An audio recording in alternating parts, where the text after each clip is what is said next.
what's up, my man? How you doing?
Lucille, what matters is that we're here right now, so no worries about that.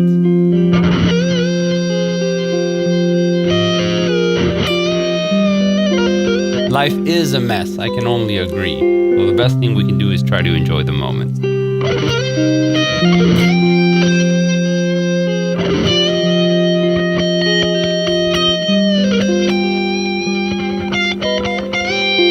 Lucille, awesome. You got your band internship. Can you clarify a bit more what that exactly means for you?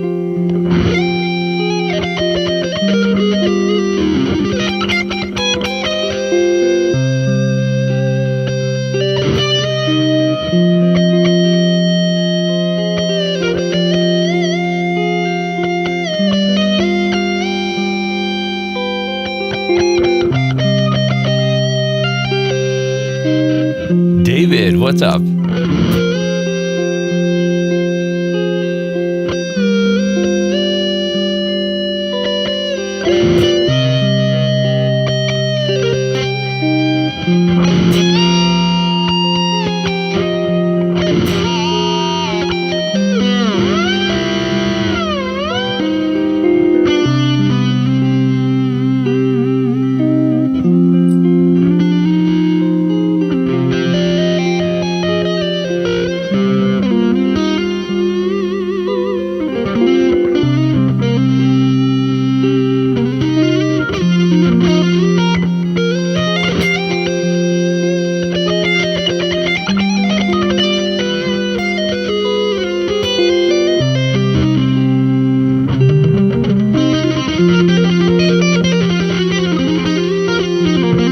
Roman, thank you so much, man.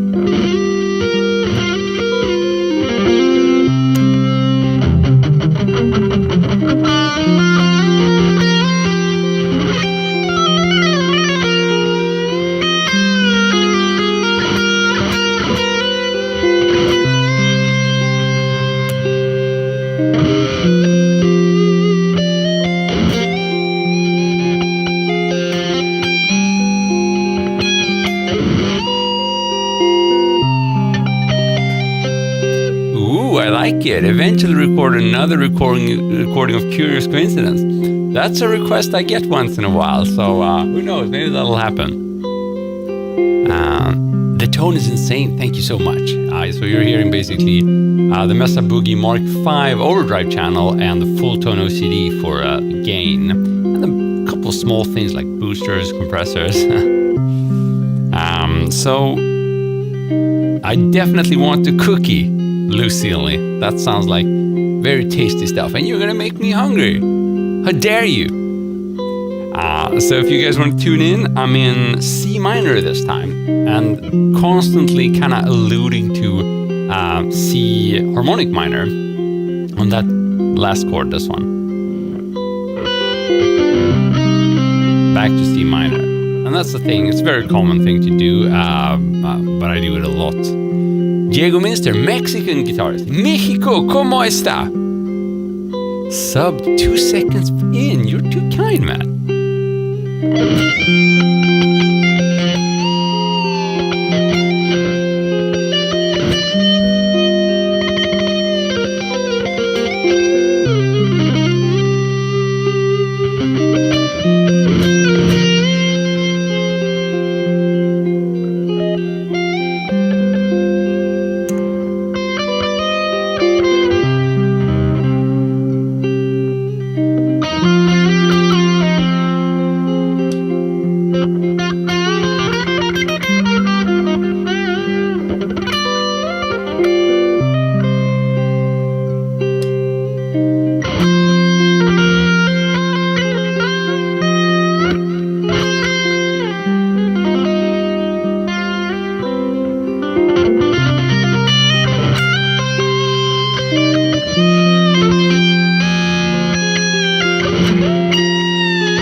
I like it. Harmonic minor. How Yngve of you. Definitely. How do you learn to write your own compositions? So lots of ways to go about that, but I think the important part is to kind of try to do it on a regular basis. Just write stuff, because your first 200 songs are going to sound like crap anyway. So what I've started doing is just to record these loops. That's a way of songwriting. I mean, I'm always trying to come up with something a little bit different, slightly different chord progression, slightly different feel, slightly different groove. That's one way to practice it. But you can also, work with your arrangement in your digital audio workstation, like, Logic Pro or Cubase, whatever. I think what matters is just get going. It's something you have to practice. It's a bit like people ask me, how do you dial in a good tone? Well, that needs to be practiced as well, It's hard to give you a working patch that you can use for the rest of your life, because chances are it's not even going to work that well with your guitar. You just have to get going and start doing it.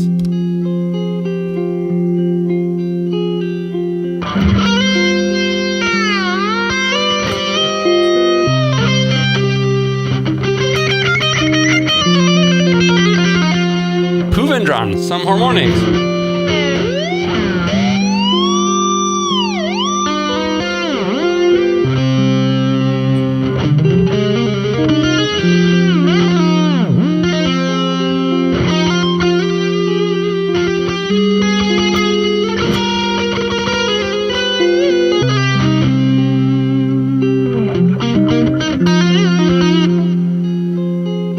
Yeah, I mean, if I didn't believe that equipment and tone tweaking matters, I wouldn't do it on a daily basis.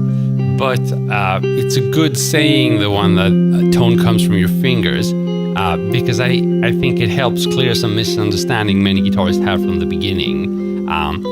You don't really need to worry that much about tone the first years. It's all going to be in the fingers. I mean, if you could trade a top dollar amp for a top dollar technique, the top dollar technique would win any time. You could have your crappy amp. If someone gave you amazing technique, you wouldn't need that amazing amp. And the truth is, the amazing amp is going to do minimal to help you with your playing issues. In fact, it's probably going to help you none. But I mean, if you realize that you come to the point that you need more tools to dial in the sounds you envision, then gear can be cool as well, of course. But it's mostly, I think, for a good 90% of people watching this, the biggest impact you can make on your tone is going to be working on your technique. That's so true.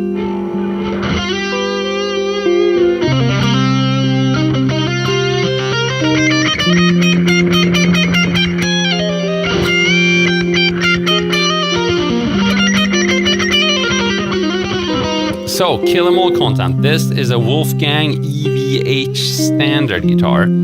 I think it's Indonesian made.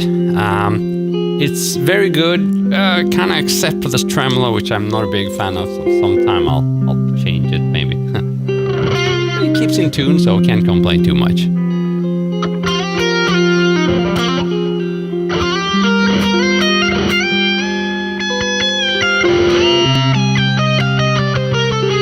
Okay, so we have a follow-up question there. How do you work on some chords? How do you do that? So, like with everything in music and guitar, the first thing you gotta do is absorb. So if you're new to the instrument, you're gonna have to absorb other people's chord progressions.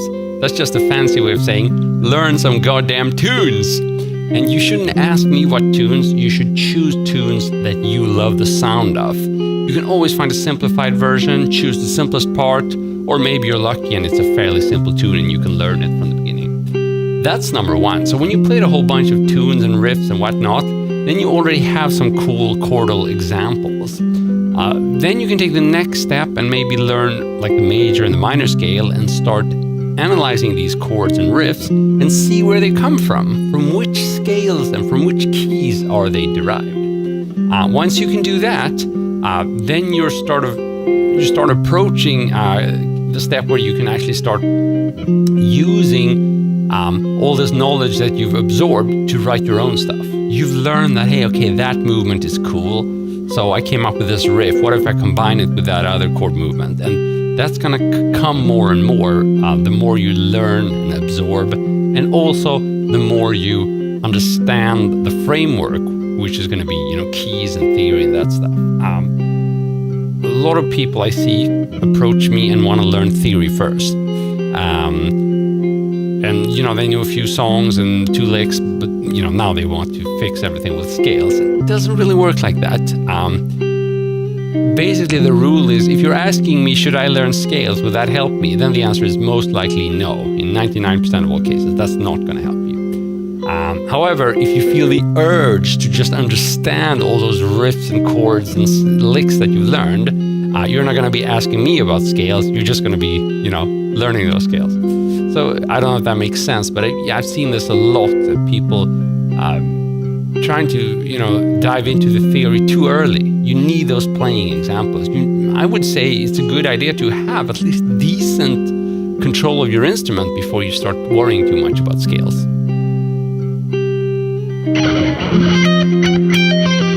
Veal, arpeggios. I'm going to have to warm up a little bit for that. Let's see.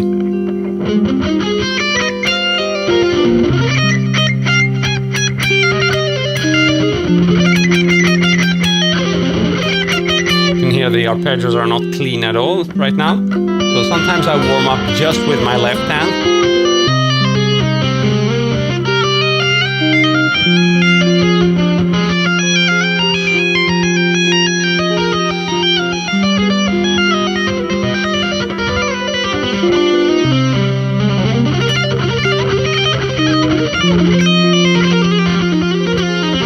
I would need at least another 5-10 minutes of arpeggio practice before I could, start recording something that would sound cool.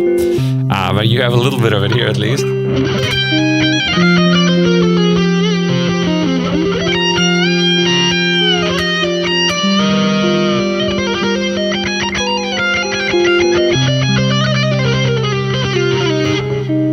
Oh, that's interesting. Do you still remember your first composition riff that you wrote?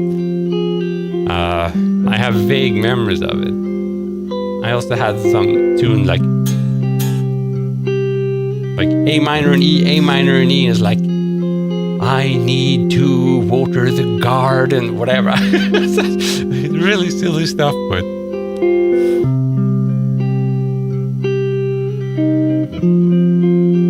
Johnny, doing good, thank you. I feel like life is a better place because you're in it. Uriel, thank you so much. I feel the same about you.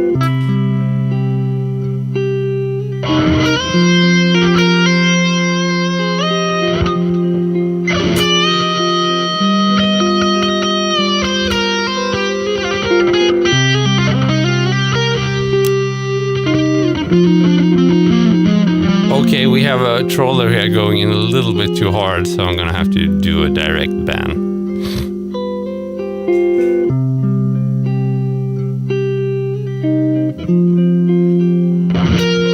Sorry, Bernard, but if you go all in with caps and start insulting people, you're out.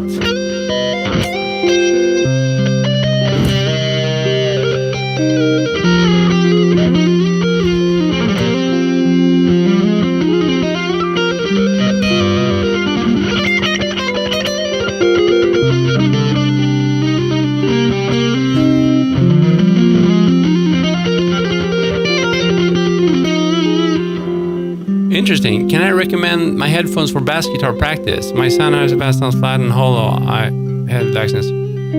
I can't tell you whether it's going to fix the issue, but I can tell you that these are studio standards. They're called AKG K240, and these are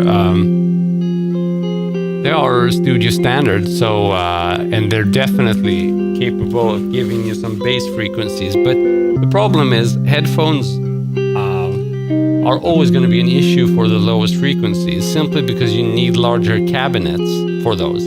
So you're never going to be able to mix bass properly in headphones. But if you just want to practice bass, that's going to be okay. Or actually, that's going to be pretty good, I'd say. But just be aware that the actual bottom end is going to be a little bit lacking in headphones. It's just the way it is.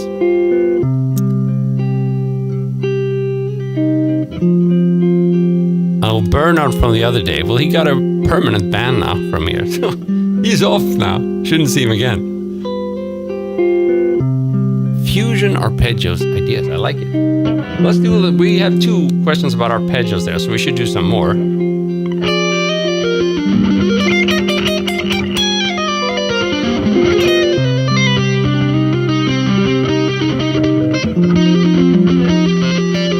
So I'm just gonna warm up a little bit. This isn't gonna be very interesting musically, but at least you can see how I try to warm up. Typically I'd give this like 30 minutes or an hour. I'm just gonna give you a minute maximum. Still gonna be helpful for me to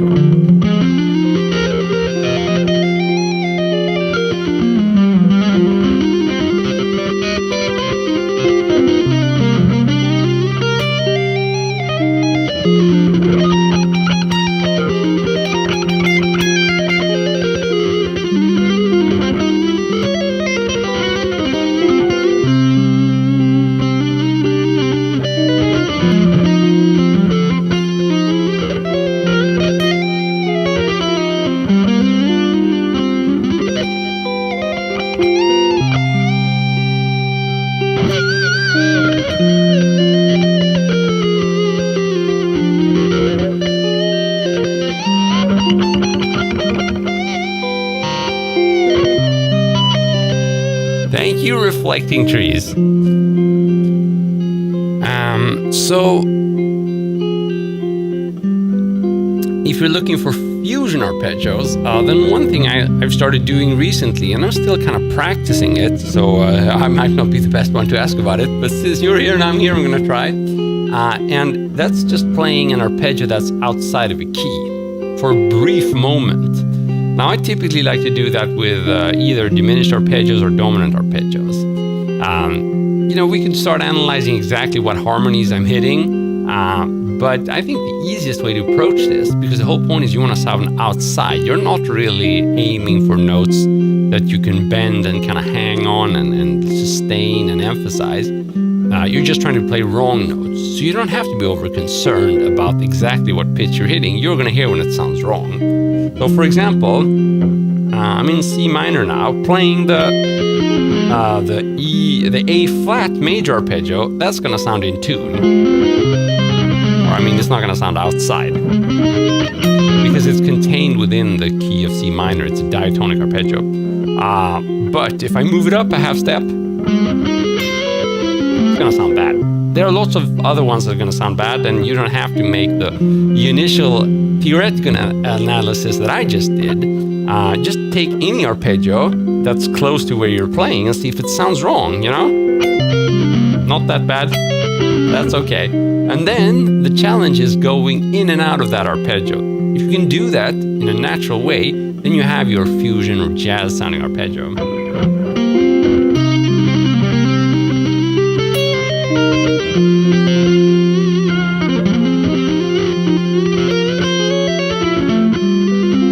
Exactly, Sampai. Thanks for clarifying.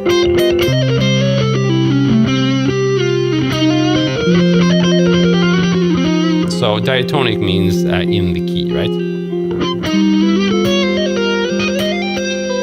So I have my trusty C minor pentatonic box if you want to. That works great. These are the inside and strong notes. These are really bad notes, and I'm sure you can come up with your own. It doesn't have to be these. You can do like Dimebag Darrell and just choose a symmetrical pattern. Anything works. Of course, you're going to have to practice it going in and out of it naturally. Like I said, I like to use the dominant arpeggio here. So what I did in C minor, I just played the A dominant 7 arpeggio, and that sounds really out. Ouch! You struggle to find something sounding as bad as this, right? And that's the point. You want to find a shape that looks really bad, or sounds really bad, but that you're comfortable with, right? So Let's try it some more.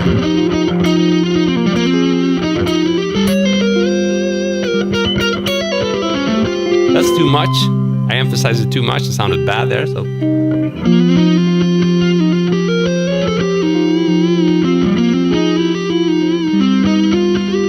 Borderline. But that's kind of the point. This is what you have to practice. You know, how much is enough? That's going to be a matter of personal taste as well, of course. I mean, even if someone else thinks you're doing it too much, if you like the sound of it, you're definitely onto something. But if even you feel that this doesn't sound so good, and you can record yourself and listen back, that's generally a good idea, because it's hard to, you know, kind of gauge how it sounds when you're in the middle of it. So record yourself and listen back. Ooh, we got Fred from Cornland. Awesome. You're making me hungry each time. Hangry. If I sent you a song in Instagram DMs right now, could you play it on stream? No. Do you know any Red Hot Chili Peppers songs? Yeah, it's been a while.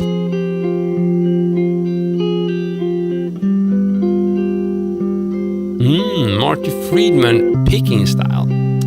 So, for those of you who don't know it, basically speaking about this kind of picking technique.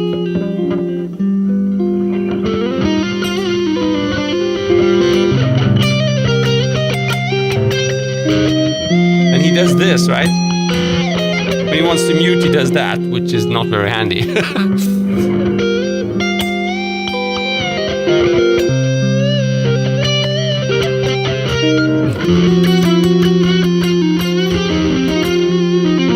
So, if that works for him, good for him. I'm a huge Marty Friedman fan, so yeah, but I wouldn't recommend it to anybody else, especially not people starting out. I mean, it's cool. It certainly gives him a bit of originality, edge.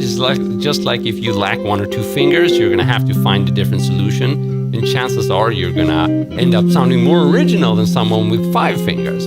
But does that mean you should cut off your fingers or strife that stuff? No, absolutely not. And I would say it's the same with Marty's picking technique. I'm sure it's given him a bit of edge in terms of originality, and you know, we don't know if he would have done as good without that picking technique. My guess is that he would have, but it's not something you should strive for. It's a very non-practical way of picking.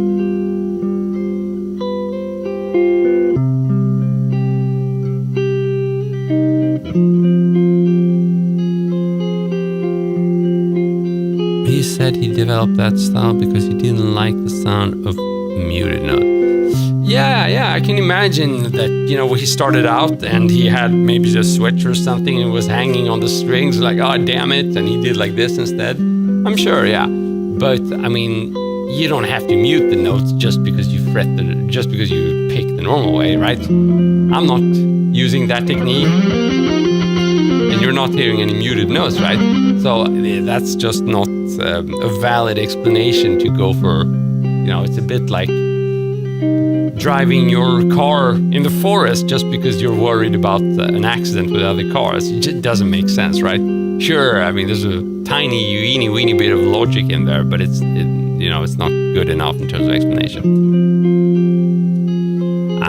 But again, he's one of my biggest inspirations, so I'm not bashing down on him. I love him. I'm just saying that if you're thinking about using that style, there's no reason to do that, the way I see it. I mean, you can get, I mean, this is a different story. You can do that. That's going to give you a little bit of edge in terms of speed. This is something but it's still very far from this, what he does, right? So lifting your ankle like this, that's, you know, what Michelangelo Badio does that quite extreme. I can give you picking edge, but it's not what Marty does, and Marty does not pick that, you know, extremely fast either. He does something else.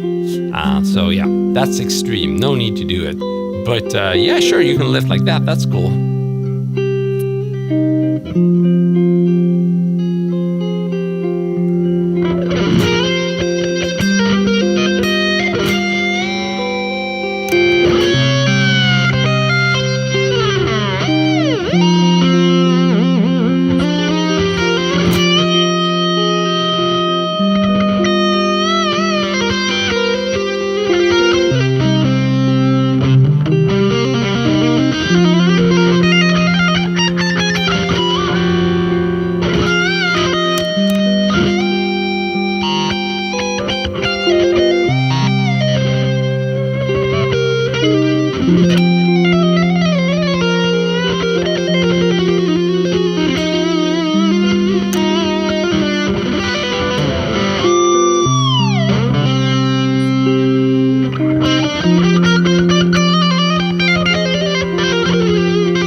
Fretboard. Can't you see the fretboard?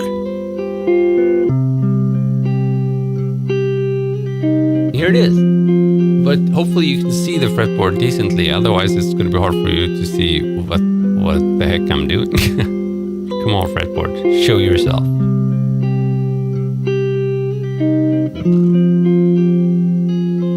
So this, thanks for the great words about the guitar. This is a Wolfgang EVH standard. Yeah, I love maple fretboards as well. Really nice. Stock pickups, no. These are bare knuckle boot camp old guard. So it's their cheapest line. Still pretty good take on the PAF pickup, patent applied for, the classic Gibson pickup. The pickups that were in were pretty decent. They sounded good, but they were a bit too loud for my taste and they didn't have great dynamics.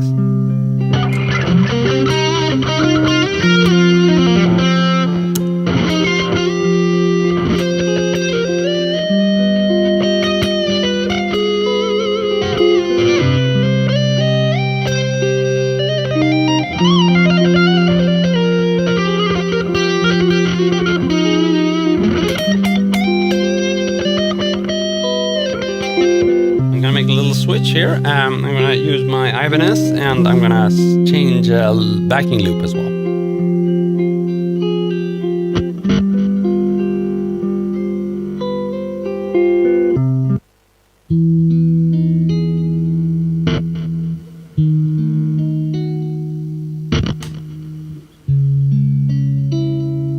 So we're no longer in C minor, we're in E flat major.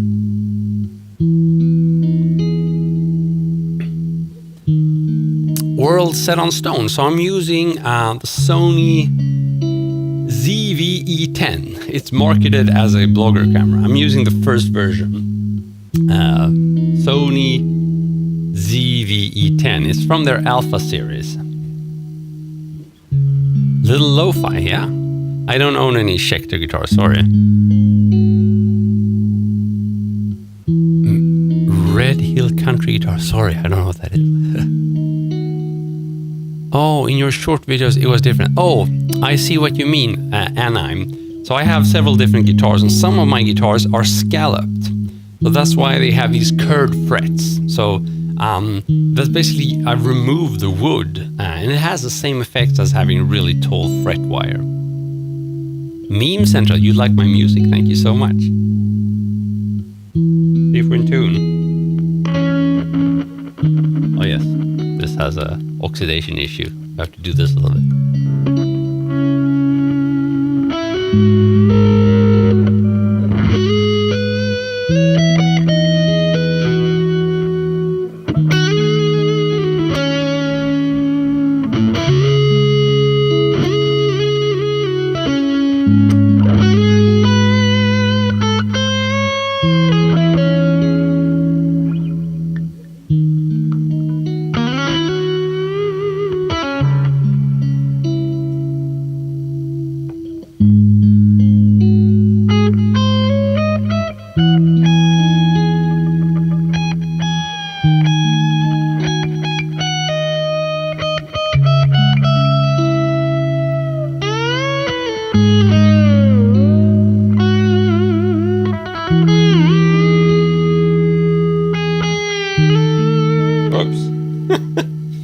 I think I messed up.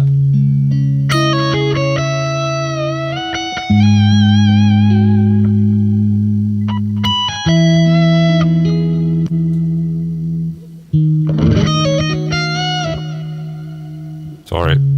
I need to find my way to this back track.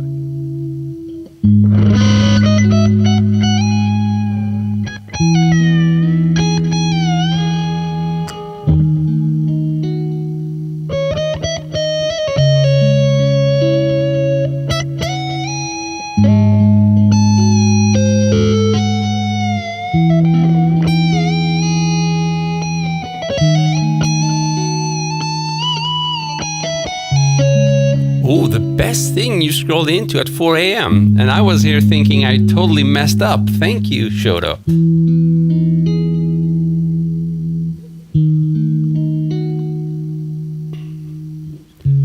So how often do you change strings on your guitars? Not as often as I should.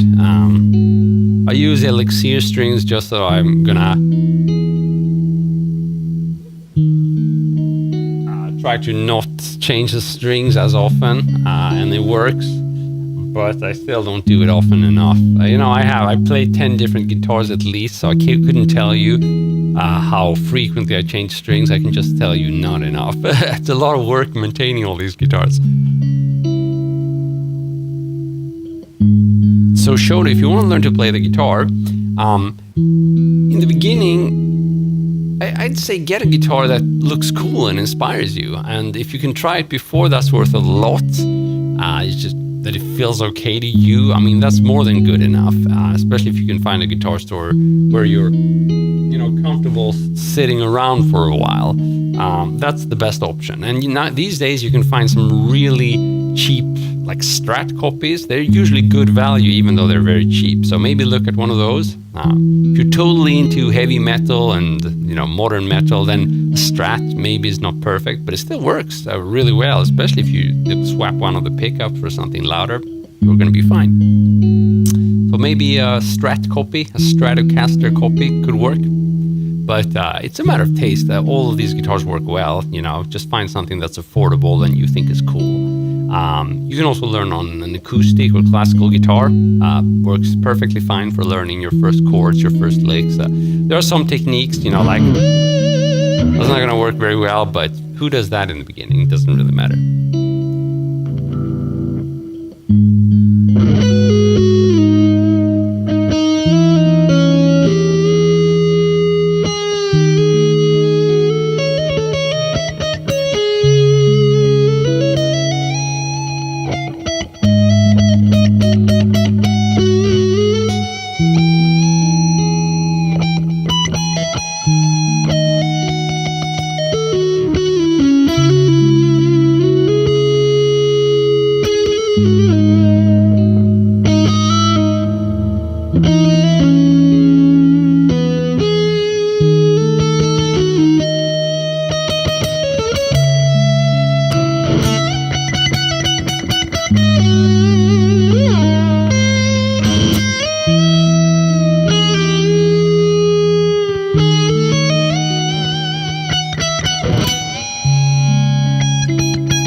So, what is the most challenging thing to play for you now?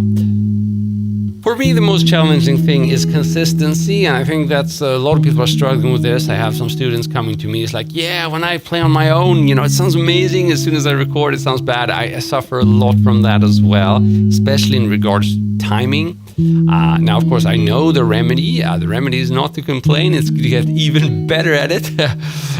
So try to improve timing, and especially if it's a timing where I really suck, then I'm gonna have to work hard on it. Depending on different grooves, different tempos, different styles of music. So playing consistently with decent timing for me is very difficult. I also have quite an issue with sound. I find a cool tone one day and I love it, but I can't use the same tone the next day. I don't know why. I just get totally disgusted about it. No, I used that yesterday. I can't do it today. So I have to renew myself.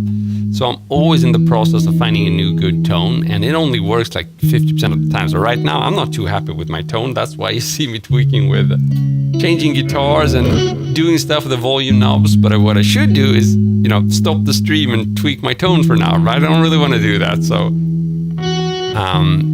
tone. Oh, we got TB here. What's up, my man?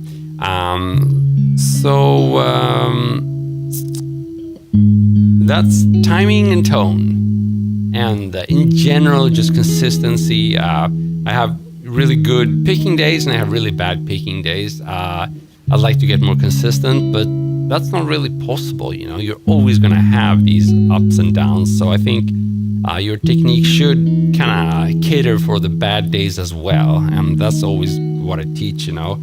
I know that there's always some way I can. If I want to play a fast run, even if my picking is not up to par, I can try it. How is my picking today?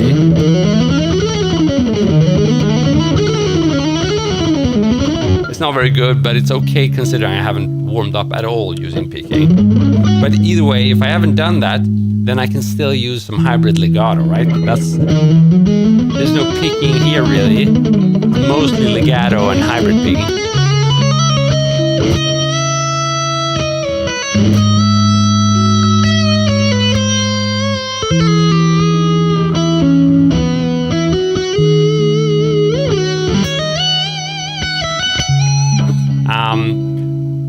So all of those things, but I guess I'd still say the biggest thing for me, and I think that's the same for you guys, is retaining inspiration, right, on a daily basis. I mean, anyone can be inspired and practice all day long. That's easy. The hardest part is to be inspired every day, because if you can be that, and even if you only get like 20 minutes of practice time, if you're super inspired, wow, you're going to make progress. So inspiration is key to progress. Time is not key, and natural talent, I don't believe in it. It's all about being inspired and going all in for it. And these days, I pretty much never ever practice guitar if I'm not totally inspired and focused on something specific. I don't grab the guitar and just sit with it while I'm speaking with others. I used to do that. I guess if someone gave me a guitar, I would start noodling around on it, of course. But I don't pick it up if I don't know that I'm going to have a bit of time where I can totally focus on the instrument. And since I have family and kids, that's going to be very special moments. I can't just sit around with the guitar and expect to get some quality practice time. Because I found that, for me at least now, I need to fix bad habits. I need to fix problems. You don't do that if you just random noodle.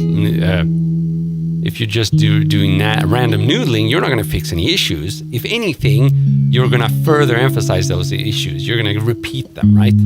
So when I play, and I'm not like trying to perform for you guys or something, then I'm totally focused on improving what I perceive as my biggest problems. So yeah, that's it.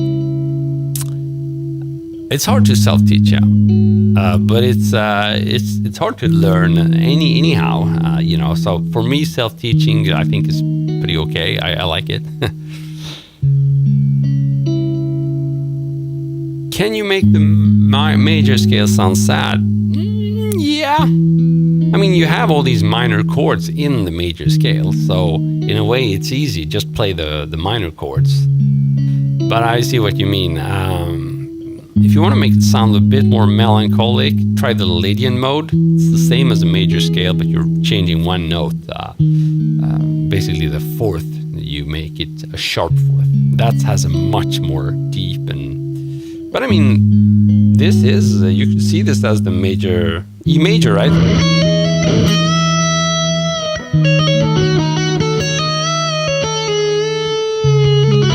But then when it switched to C minor, the same scale becomes a minor sounding scale.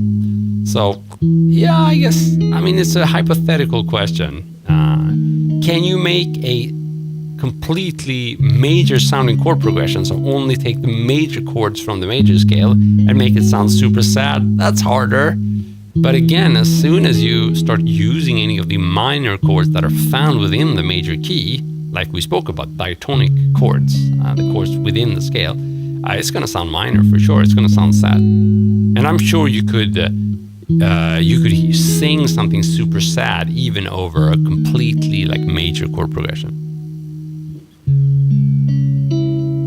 Cool, and I like that quote.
literally subscribed on the spot. Thanks so much, man. You're too kind.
So yeah, and I mean, that's also something I'm working hard on.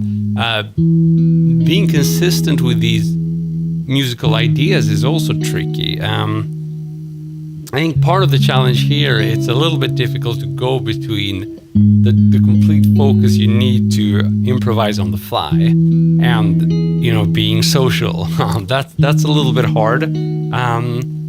Some people think it's like a bragging thing. Oh, I improvise everything. But I would say it's a handicap for me, at least. It would be easier for me to, you know, just play music if I weren't confined to improvising. And the reason I am is because I tried not to improvise and just write stuff and use licks.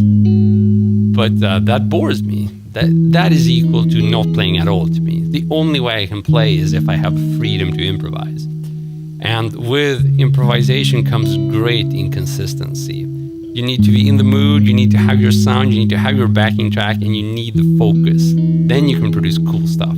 And coming up with that on the fly is also hard.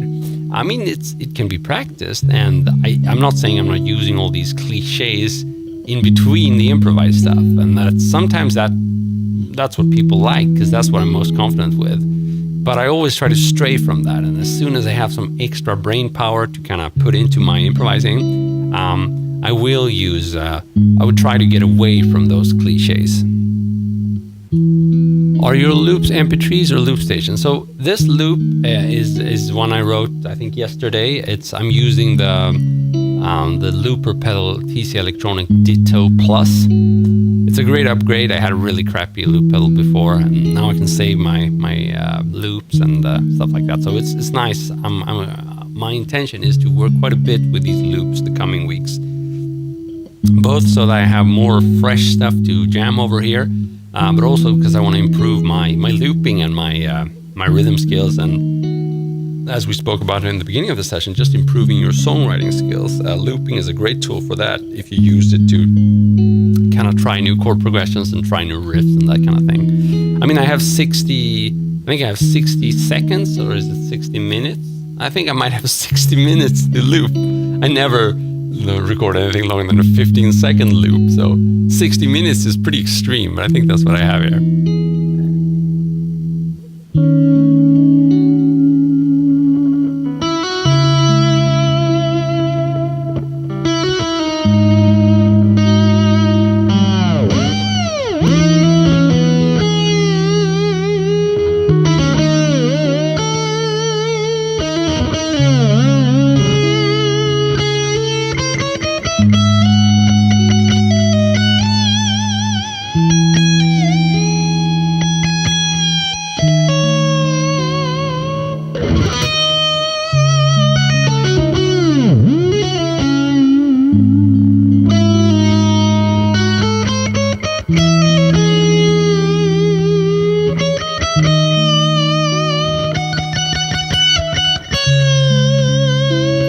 So that's interesting. I didn't really fall for improvising because I'm into jazz. I've listened a little bit to jazz, but I mean, I would say I'm pretty standard. I like rock and metal and, anything that's a good song. And I also like some jazz like John Scofield. But the reason I improvise is purely from an egotistical perspective. Egoistic perspective. That's what's fun, It's not fun for me to play the lick I've done a million times. I'm really good at it. I don't know. I get zero kick out of that. Maybe if I like to go out and tour and if I had the opportunity to do that, but I'm not that kind of dude, I like playing on my own. This is as big as I wanted to get, speak to you guys. That's more than enough for me. I don't need to take my guitar and go somewhere, I'm perfectly fine just playing it here, So I guess if I wanted to have a couple of good, powerful songs that I could take with me and play gigs and arenas and whatnot, then if that was my goal, I'd probably think very differently. But it's not. I just want to have fun with my guitar. And what could be better than constantly coming up with new stuff, trying new sounds, trying new loops? I'm not confined to getting really good at a specific song. I do write my songs sometimes, but I have the freedom to just record it and forget about it. And to your frustration, sometimes I get the question, can you play that song? It's like, I barely remember the riff. But that's just what works for me now. Maybe it's related to me having a very strong passion for, outdoors activities. And, I have a family that's pretty demanding as well. So maybe if I had different priorities, I would do that, but I don't. So I just want to play my guitar. That's why I like improvising.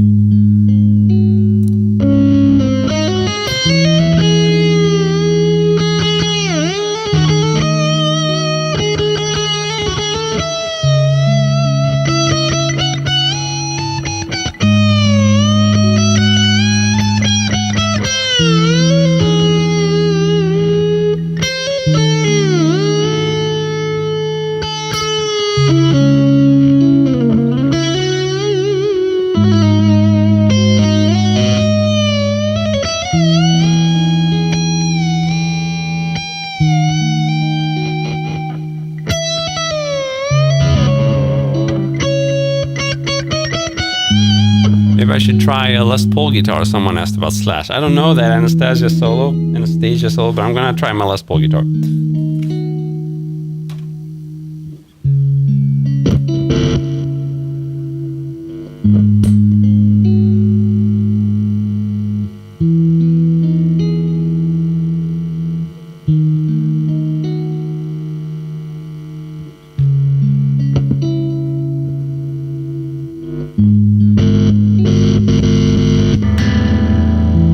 This is probably my, best sounding high gain guitar.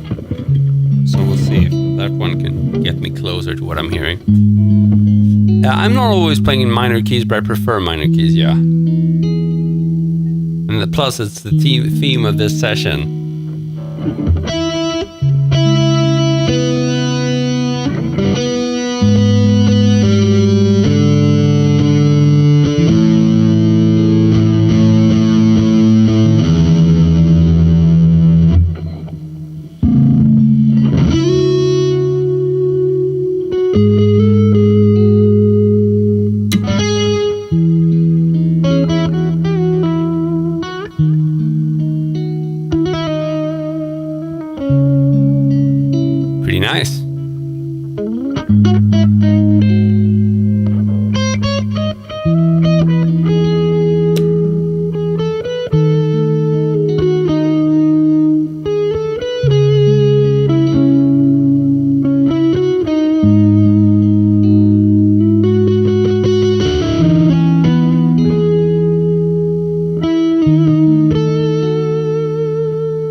Sure, diminished. You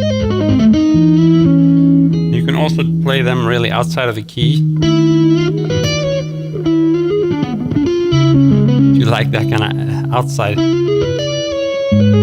But this chord progression has one half diminished chord. It's this one. E flat minor 7 on flat 5. And then C sharp minor. And then we have the G sharp dominant chord. And over the G sharp dominant, which is kind of the 5 chord in the minor key, there you can play the harmonic minor or you can play diminished arpeggios. But all of these are kind of functional within the key. Then you can do something really crazy and you can play your diminished arpeggios outside of the key. And we spoke a little bit about that. That's going to give you some very outside-ish sounds. So you got to practice that so you can just lightly add it. Otherwise it's going to sound totally bad. The G sharp dominant 7. It's just this chord. If you've ever played an E7 chord, like that's an easy way of doing it. And you can kind of slide up and do it on with the bar chord on the 4th fret. Here's your G sharp dominant, G sharp 7 chord. See if you can get a good shot of that. There it is. So we're not doing like the E version here. I'm just trying to show you it so you can see it. I'm doing the G sharp version with the bar. Walter, what's up?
Insane King, thank you. This one has no name, it's just my loop. I'm playing 4 chords here. I can show you the chords.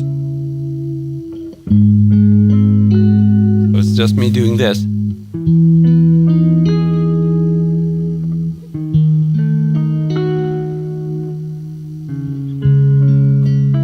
Something like that.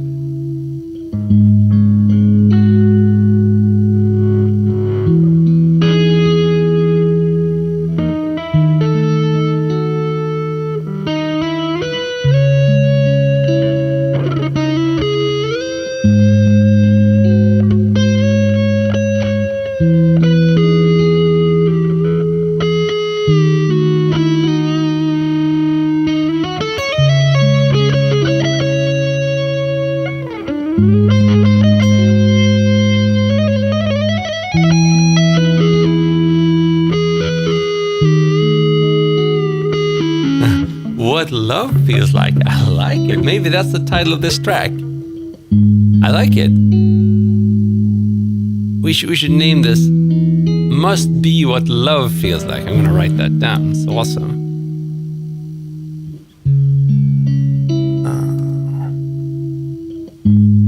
Must be what love feels like, because that kind of implies you've never felt love and you think this is how it should be. Okay.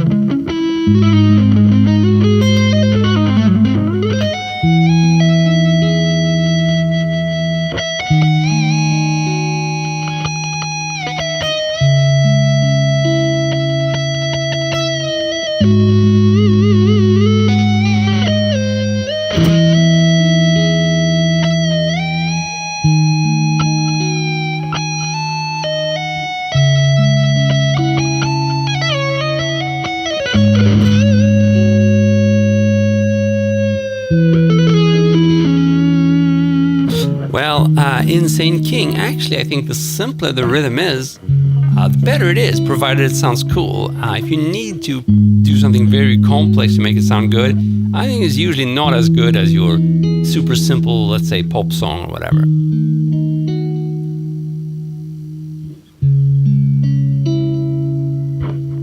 Is it difficult to play harmonics? If you mean like pinch harmonics, yeah, it's always a challenge. And plus, it won't really work in this context. I think I could never make it sound good. We can try it.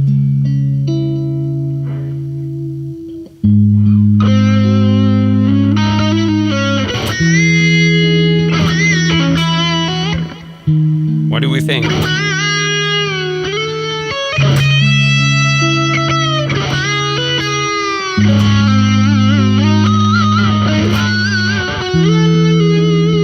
I don't know if that sounds good.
Mahabir is back. Welcome, man.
Gibson LPJ. It's one of their cheaper guitars. Unfortunately, they don't produce them anymore, but you're probably possible. It's possible. It's probably possible to find them used. I bought one for like, man, I can't speak anymore. 15 years ago, new, for like $500 or $600, which is a pretty good price for an American-made Les Paul style guitar.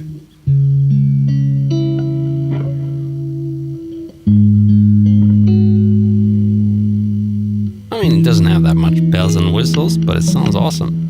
Very heavy and thick kind of thing. It's not something you'd play live. It's very heavy, but it sounds very good.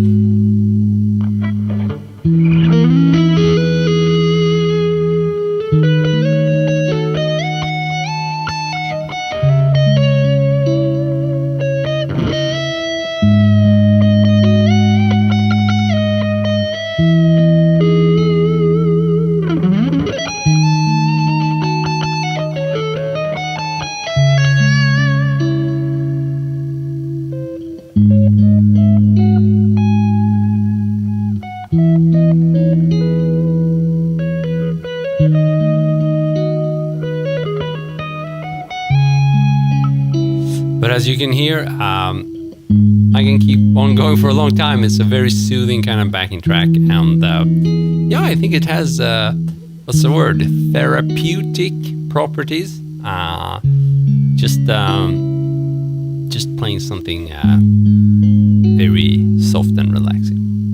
Of course, the sound I've dialed in is more of a high gain sound. I knew there would be clashes, but I've been doing these like soft playing on a Strat thing. I've been doing these last 2 days, so if you go back and check the replay from yesterday and the day before, these tracks are all kind of soft, so I wanted to try something new today. But it wasn't really until I started playing this guitar that the volume knob would give me what I wanted from it. So here I can really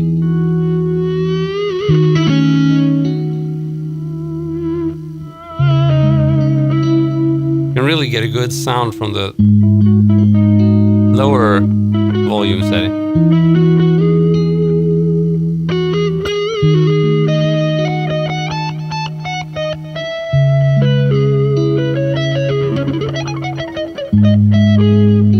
Elizabeth, so I'm from Stockholm, Sweden, and oddly enough, when I've been doing these streams for an hour or so, Swedish accent starts to shine through more and more.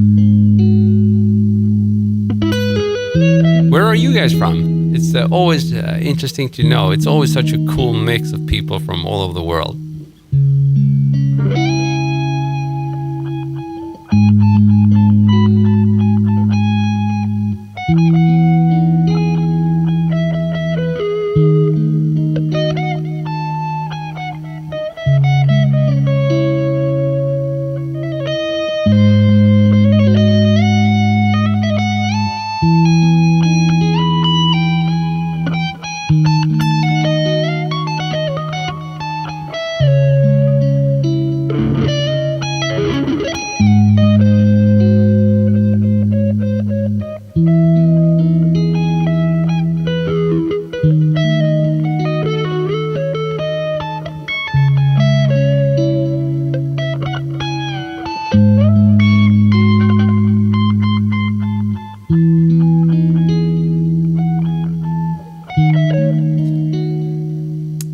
New Zealand, that's the place I've always wanted to go to. Philadelphia, Pennsylvania, so it's the middle of the night for you now. I'm very honored that you choose to be here anyhow.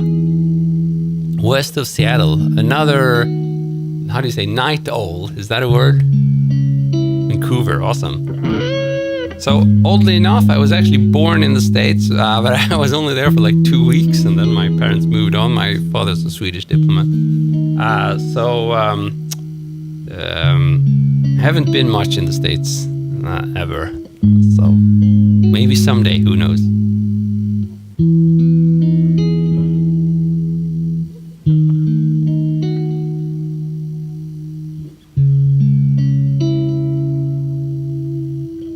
Yeah, 5 in the night. in the morning. Maybe you're just having breakfast now. Arda from Turkey, what's up, my man? So I'm actually half Greek, so that means my ancestors were pretty close to you. From Liverpool, awesome.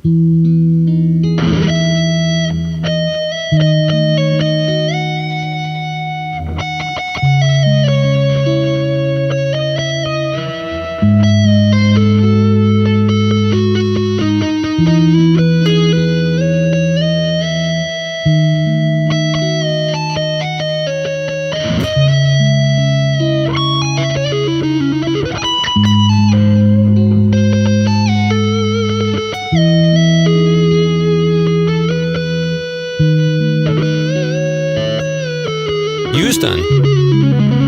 So the US is dominating, even though we're in the middle of the night. It seems pretty cool. I like it.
Oh, I missed a question there. What scale am I playing? So I'm playing... Oh, and we have Finland, Canada, Siberia. I missed all of these. Awesome. Finland, we're close then.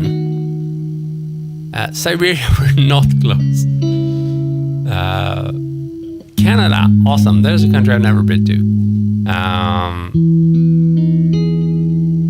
So the scale I'm playing... You can either think of it as C minor or E major. But there's something happening on this chord, the last chord. And there I need to kind of play E harmonic minor. So there's a little bit of a change in tonality. It's not that big, but it's it's a little twist that makes it sound really cool if you can follow it.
Alexander, thank you so much, man.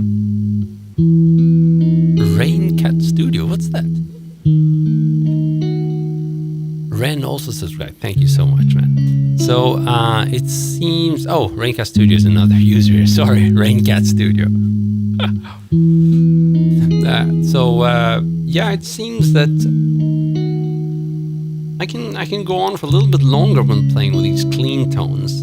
I don't know why.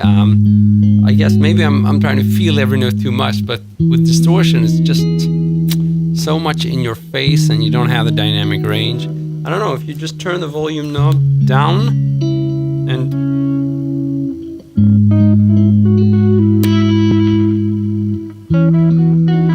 just lends itself really well for that relaxing kind of style.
So musically, oh, this is beautiful music. Thank you, Nordine.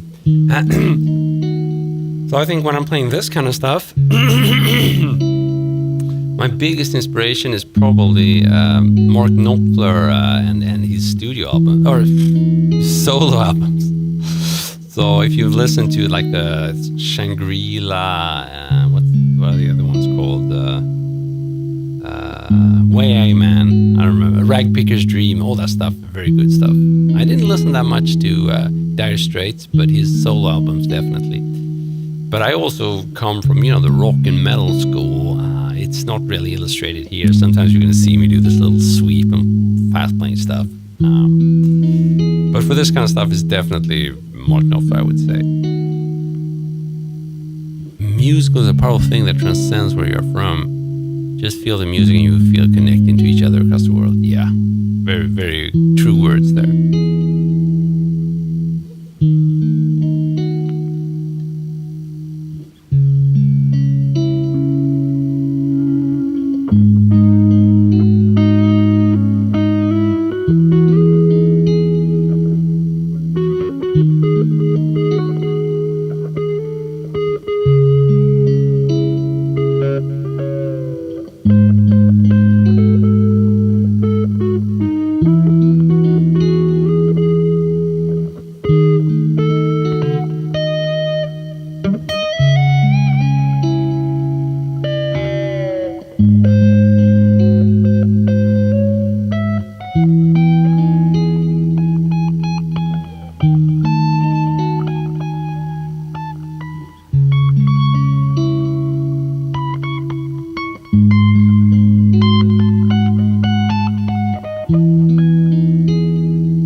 here you can clearly hear how a lot of the dynamics actually come from me fiddling with the volume knob here. And this is something I haven't done too much of. I'm going to keep doing that because it's a very cool tool, right? I do think that it does require you to kind of, as you're tweaking your sound, you sort of need to double check that it works with the volume knob turned down as well. Ahaha, feels like your emotions are flowing through. Awesome, man. That's a very nice, kind words there. That's really, I think, the goal of any musician wanna, convey their feelings to what they're playing.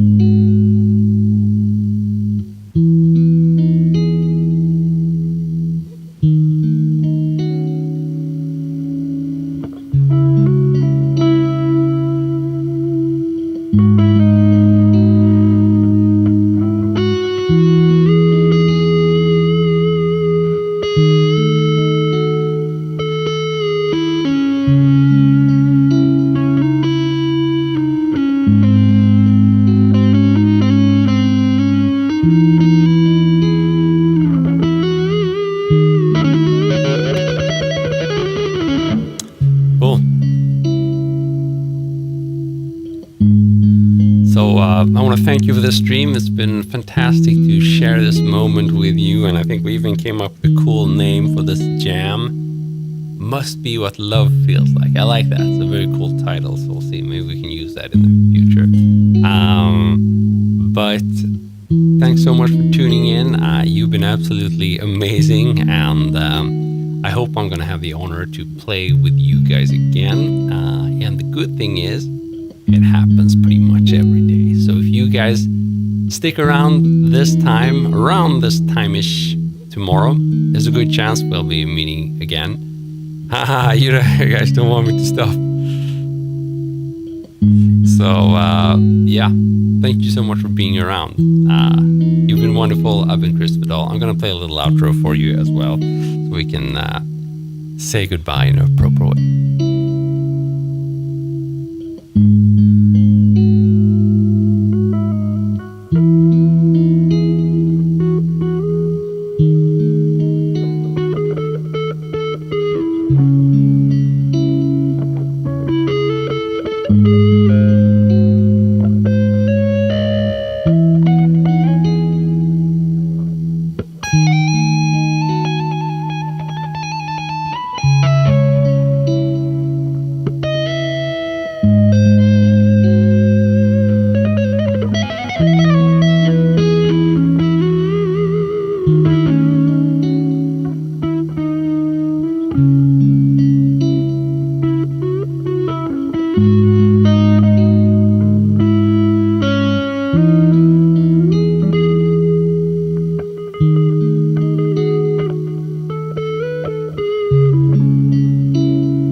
Have a good one. Thank you.